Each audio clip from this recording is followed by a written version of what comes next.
কি বলবো আর বাটফারির একটা লেভেল আছে ভাই, বাটফারির একটা লেভেল আছে। আমার হাতে দুইটা ডিম দেখতেছেন, কি মনে হয় এই দুইটা সাধারণ ডিম? মোটেও না। এই দুইটা হচ্ছে স্বর্ণের ডিম। তাছাড়া শুধু স্বর্ণের ডিমেই না, এই দুইটা হচ্ছে শিক্ষিত মুরগির ডিম। বর্তমানে বাংলাদেশের আনাচে কানাচে, বিশেষ করে শহরের বড় বড় সুপার শপে যদি আপনি যান, তাহলে আপনি এই ওমেগা 3 মার্কা শিক্ষিত মুরগির ডিম দেখতে পারবেন। এখন আপনি ভাবতেছেন যে ভাই হঠাৎ করে আপনি ডিমের পিছে কেন লাগলেন? ওরে ভাই, বললাম না যে শিক্ষিত মুরগির ডিম।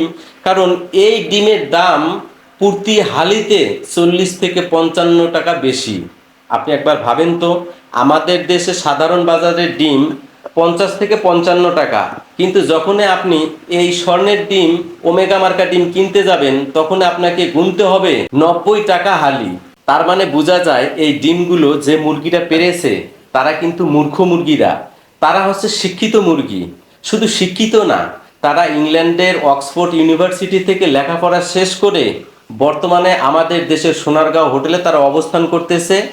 সেখানেই আমাদের দেশের কিছু আবাল মার্কা লোকজন তাদেরকে ভালো মন্দ খাইয়ে এই সোনার ডিমগুলো উৎপাদন করতেছে। এখন বিষয় হলো যে ভাই, এই যে আপনারা যারা এই যে ডিম নিয়ে এই ধরনের বাটফারি করতেছেন, আপনারা আর কত বাটফারি করবেন ভাই? আমরা ছোটবেলা থেকে শুনে আসছি যে ডিমে প্রচুর পরিমাণে ফ্যাটি অ্যাসিড এবং ওমেগা 3 রয়েছে। তো আপনারা এটারে জাস্ট কি করলেন, একটা কার্টুন বানাইলেন, ওমেগা 3 লিখে দিলেন, এবং এরপরে আপনারা সার্কুলার করে দিলেন এইটার ভিতরে 14 গোষ্ঠীর পুষ্টি আছে, এখন আপনারা খান এটা দ্বিগুণ দামে। 2 দিন পর আপনারা কি করবেন? ইলিশ মাছ ধরবেন। ইলিশ মাছ ধরে আইনা সেম আপনারা কার্টুন করবেন, কার্টুনের গায়ে লিখে দেবেন প্রচুর পরিমাণে ভিটামিন এ, প্রচুর পরিমাণে ফ্যাটি অ্যাসিড, প্রচুর পরিমাণে ওমেগা 3 আছে। আসলে কিন্তু কথা সত্য, এগুলা আল্লাহর দেওয়া, অটোমেটিকলি এগুলোতে রয়েছে ভিটামিনগুলো এবং এই পুষ্টিগুণগুলো রয়েছে। এটা নিয়ে আপনাদের তো বাটপারি করা লাগবে না ভাই। বাটপারের একটা লিমিট আছে।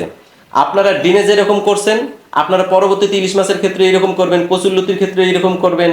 আপনারা বলবেন কি যে আমরা বিশেষ পদ্ধতিতে বঙ্গোপসাগরে আমরা এই ইলিশ মাছগুলোকে একটা জায়গায় খাওয়াইয়া দাওয়াইয়া প্রচুর পরিমাণে পুষ্টিগুণ খাওয়াইয়া তারপরে আমরা ইলিশ মাছগুলো ধরেছি, এগুলোতে প্রচুর পরিমাণে পুষ্টিগুণ আছে। এই ভুলভাল বুঝ দিয়ে আপনারা সাধারণ জনগণের কাছ থেকে কোটি কোটি টাকা আপনারা হাতিয়ে নেবেন। তাই আমি সাধারণ জনগণের উদ্দেশ্যে একটা কথা বলবো, ভাই আপনারা কখনো এই কাজগুলো করবেন না। কারণ ডিম এটা হচ্ছে, যারা ডিম উৎপাদন করে, আমিও খামার ব্যবসার সঙ্গে সম্পৃক্ততা ছিলাম, যার কারণে আমি বুঝতে পারি, যারা ডিম উৎপাদন করে এই ডিম উৎপাদনের জন্য মুরগিগুলোকে বিশেষভাবে লালন পালন করা হয়। অটোমেটিকলি তাদেরকে জিঙ্ক খাওয়ানো হয়, ক্যালসিয়াম খাওয়ানো হয়, ভিটামিন খাওয়ানো হয়, যার কারণে এই ডিমগুলো অটোমেটিকলি পুষ্টিগুণ তো থাকবেই। এগুলা হচ্ছে আল্লাহর দেয়া একটা নেয়ামত। আর আমরা মানুষ আইসা এই নেয়ামতগুলো নিয়েও নানা ধরনের বাটপারি আর কারসাজি করতেছি।